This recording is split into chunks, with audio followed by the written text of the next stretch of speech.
નમસ્કાર. આજે આપણે ભારતની એક એવી સફર વિશે વાત કરીશું જે કરોડો લોકોનું ભવિષ્ય બદલી શકે છે. આ સફર છે 100% સાક્ષરતા હાંસલ કરવાની. અને સમજી લેજો, આ માત્ર આંકડાની રમત નથી, પણ એક આખા રાષ્ટ્રના સપનાની ઉડાણ છે. પણ સવાલ એ છે કે આટલી મોટી ઝુંબેશની જરૂર જ કેમ પડી? નિરક્ષરતાની સાચી કિંમત શું છે? જવાબ કદાચ થોડો ચોંકાવનારો છે, કારણ કે આ એક એવી કિંમત છે જે દેશ દરરોજ ચૂકવી રહ્યો છે. અને એ માત્ર સામાજિક રીતે જ નહીં, પણ આર્થિક રીતે પણ. $53 અબજ. જી હા, આ આંકડો બરાબર છે. એક અંદાજ મુજબ આટલું મોટું આર્થિક નુકસાન ભારતની અર્થવ્યવસ્થાને દર વર્ષે માત્ર નિરક્ષરતાને કારણે થાય છે. વિચારો, આ રકમથી દેશના વિકાસને કેટલી મોટી ગતિ મળી શકે. આ પડકાર કેટલો મોટો છે એ સમજવા માટે ચાલો થોડું ભૂતકાળમાં જઈએ.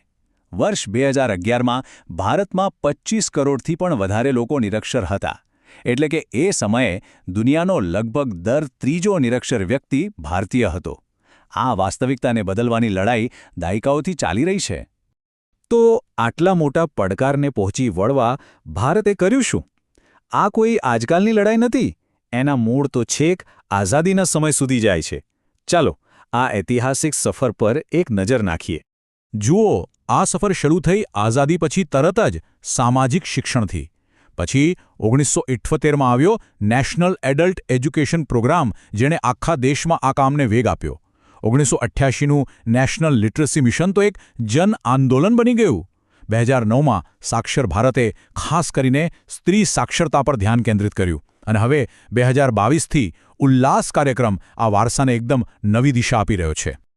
તો આ ઉલ્લાસ કાર્યક્રમ છે શું? આ માત્ર એક બીજી યોજના નથી, પણ એક નવો દૃષ્ટિકોણ છે જે પ્રૌઢ શિક્ષણને સૌના માટે શિક્ષણ તરીકે જુએ છે. હવે સાક્ષર હોવાનો અર્થ જ બદલાઈ ગયો છે. માત્ર નામ લખતા કે સહી કરતા આવડવું પૂરતું નથી. હવે વાત થાય છે કાર્યાત્મક સાક્ષરતાની. એટલે કે એવી આવડત જેનાથી કોઈ વ્યક્તિ પોતાના મોબાઈલમાં બેન્કિંગ એપ વાપરી શકે, ઓનલાઈન ફોર્મ ભરી શકે અને ડિજિટલ દુનિયામાં આત્મવિશ્વાસથી આગળ વધી શકે. અને ઉલ્લાસનો આખો અભિગમ આ 5 મજબૂત સ્તંભો પર ટકેલો છે. એ માત્ર કક્કો બારાખડી શીખવવા સુધી સીમિત નથી. એ પાયાના જ્ઞાનથી શરૂ થાય છે, પછી ડિજિટલ અને નાણાકીય જેવા જીવન કૌશલ્યો શીખવે છે. એટલું જ નહીં, ઔપચારિક શિક્ષણ સાથે જોડાણ પણ કરાવે છે, રોજગાર માટે તાલીમ આપે છે, અને છેલ્લે જીવનભર કંઈક ને કંઈક નવું શીખતા રહેવાની સંસ્કૃતિને પ્રોત્સાહન આપે છે. ખરેખર આ એક સર્વાંગી અભિગમ છે. આ કાર્યક્રમની સફળતાનો આધાર 2 મુખ્ય બાબતો પર છે. એક તરફ ઉલ્લાસ એપ જેવી આધુનિક ટેકનોલોજીનો ભરપૂર ઉપયોગ થાય છે, અને બીજી તરફ કર્તવ્યબોધની ભાવના, જેનાથી પ્રેરાઈને હજારો સ્વયંસેવકો એટલે કે સામાન્ય નાગરિકો અને વિદ્યાર્થીઓ આ મિશનમાં શિક્ષક તરીકે જોડાઈ રહ્યા છે. આમ જુઓ તો આ ટેકનોલોજી અને માનવ જોડાણનો એક સુંદર સમન્વય છે. હવે જરા આંકડાઓ પર નજર કરીએ, કારણ કે એનાથી આ કાર્યક્રમ કેટલો વિશાળ છે એનો ખ્યાલ આવશે. 2027 સુધીમાં 5 કરોડ લોકોને સાક્ષર બનાવવાનો લક્ષ્યાંક છે, જેના માટે 1000 કરોડથી વધુનું બજેટ પણ ફાળવવામાં આવ્યું છે. અને સૌથી રસપ્રદ વાત એ છે કે અત્યાર સુધીમાં 1.5 કરોડથી વધુ શીખનારાઓ અને 37 લાખથી પણ વધુ સ્વયંસેવક શિક્ષકો આ એપ પર નોંધણી કરાવી ચૂક્યા છે. પણ મૂળ સવાલ એ છે કે શું માત્ર અક્ષર જ્ઞાનથી પેટ ભરાય? સાક્ષરતાનો સાચો અર્થ તો ત્યારે જ સિદ્ધ થાય જ્યારે તે કોઈને રોજગારી અપાવવામાં મદદ કરે. ચાલો હવે આ મહત્વના પાસા પર નજર કરીએ. અને બસ અહીં જ જન શિક્ષણ સંસ્થાન એટલે કે JSSની ભૂમિકા બહુ મહત્વની બની જાય છે. આ યોજના સાક્ષરતાને સીધી રીતે રોજગારલક્ષી કૌશલ્યો સાથે જોડે છે, જેથી લોકો માત્ર ભણે જ નહીં, પણ પોતાના પગ પર ઊભા રહીને કમાતા પણ થાય.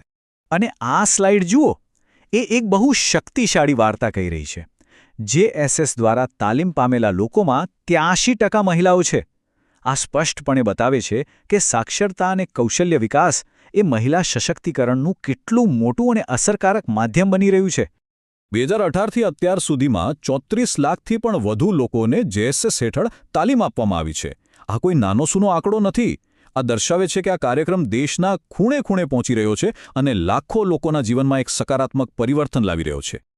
અત્યાર સુધી આપણે સફળતાની ગાથા જોઈ, પણ દરેક સિક્કાની બીજી બાજુ હોય છે, અને એ છે પડકારો. 100% સાક્ષરતાનો માર્ગ એટલો સરળ પણ નથી. ચાલો જોઈએ કે આ સફરમાં મુખ્ય અવરોધો કયા છે. સૌથી મોટો અને પહેલો પડકાર છે ડિજિટલ ડિવાઇડ, એટલે કે ડિજિટલ ખાઈ. શહેરી શાળાઓમાં લગભગ 69% ડિજિટલ સુવિધાઓ છે, પણ ગ્રામીણ શાળાઓમાં આ આંકડો ઘટીને માત્ર 45% થઈ જાય છે. હવે ઉલ્લાસ જેવા કાર્યક્રમો કે જે ઓનલાઈન શિક્ષણ પર આધાર રાખે છે, એમના માટે આ એક મોટો અવરોધ છે. અને આ કોઈ કાલ્પનિક સમસ્યા નથી. ઉલ્લાસ એપ પર જ એક યુઝરે પોતાની જે વ્યથા ઠાલવી છે એ વાસ્તવિકતા દર્શાવે છે. એ લખે છે કે ગામડામાં એક પરિવારમાં 4 નિરક્ષર લોકો હોય, પણ મોબાઈલ ફોન તો એક જ હોય છે. આવી સ્થિતિમાં ટેકનોલોજી દરેક સુધી કેવી રીતે પહોંચશે? આ એક સાચો ગ્રાઉન્ડ રિયાલિટી ચેક છે.